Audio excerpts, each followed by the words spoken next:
two NATO allies, one sea, and a law that could start a war. Turkey is bringing a new piece of legislation to Parliament. On the surface, it looks like a routine legal update, but underneath, it is one of the most aggressive geopolitical moves in the Aegean in decades. If it passes, and it looks like it will, Greece will be forced into an impossible choice: back down and watch Turkey redraw the map of the Eastern Mediterranean, or push back and trigger a Casus Belli resolution that has been sitting loaded for 31 years. There is no middle ground. There is no third option. To understand what is happening, you need to go back to 1923. At the Lausanne negotiation table, Turkey and Greece agreed on 3 nautical miles of territorial waters each. The Aegean was essentially a shared sea. Both countries could navigate freely. Both could access global waters without asking permission. That balance held for a while. Then slowly it started breaking apart. In 1936, Greece unilaterally extended its territorial waters to 6 miles. Turkey waited 28 years and did the same in 1964. Still manageable. The Aegean remained tense but stable.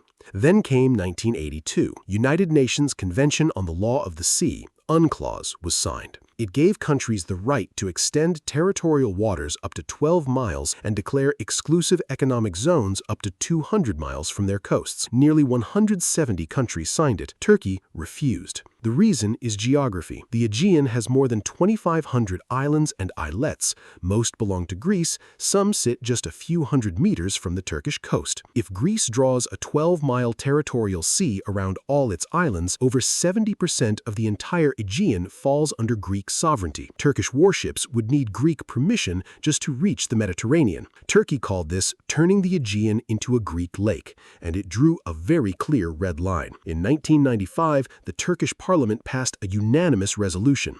If Greece extended its territorial waters beyond 6 miles in the Aegean, it would be considered a casus belli, a justification for war. For 31 years, that resolution has held. Greece extended to 12 miles in the Ionian Sea in 2021, but in the Aegean, still 6 miles, because Athens knows Turkey is not bluffing. This isn't just a dispute over surface water. It is a fight over the treasures hidden beneath the seabed. In maritime law, a country's continental shelf determines who owns the rights to oil, gas, and mineral extraction. Greece asserts that every inhabited island, no matter how small, generates its own shelf, effectively boxing Turkey into a narrow coastal strip. Ankara counters that islands sitting on the natural prolongation of the Anatolian mainland cannot strip a massive continental landmass of its maritime rights, creating a fundamental legal paradox that no international court has been able to untangle. But while that standoff held on the surface, something else was quietly happening. The islands of Castellorizo, Rhodes, Lesbos, and Chios were granted demilitarized status under the treaties of Lausanne and Paris. Turkey conceded these islands on one condition: they must remain demilitarized, because all of them sit just a few kilometers from the Turkish mainland. Greece began violating that status as early as the 1960s. Today, these islands house military bases, radar systems, air defense installations, tanks, and armored vehicles. Turkey objected every time. Greece cited self-defense. The crisis became permanent. Then in 2019, the entire game changed. Turkey signed a maritime boundary agreement with the Libyan government. This agreement defined a maritime corridor stretching between Turkey and Libya, passing right between the Greek islands of Crete and Rhodes. That single line shattered the energy map of the entire Eastern Mediterranean, because prior to this, Greece, Cyprus, Egypt, and Israel had signed maritime boundary deals among themselves, entirely sidelining Turkey. They were planning the East Med pipeline, a 1,900-kilometer submarine pipeline designed to carry gas from Israel through Cyprus and Crete to Europe, explicitly designed to leave Turkey out. The Turkey-Libya agreement cut right through the middle of that planned pipeline route. The project was dead. By 2022, even the United States declared it economically and technically unfeasible. Turkey had redrawn the map without firing a single shot. The death of the East Med pipeline did not cool down the region. It raised the financial and strategic stakes. For a European continent desperate to diversify its energy supply away from Russia, these waters were supposed to be a sanctuary of new resources.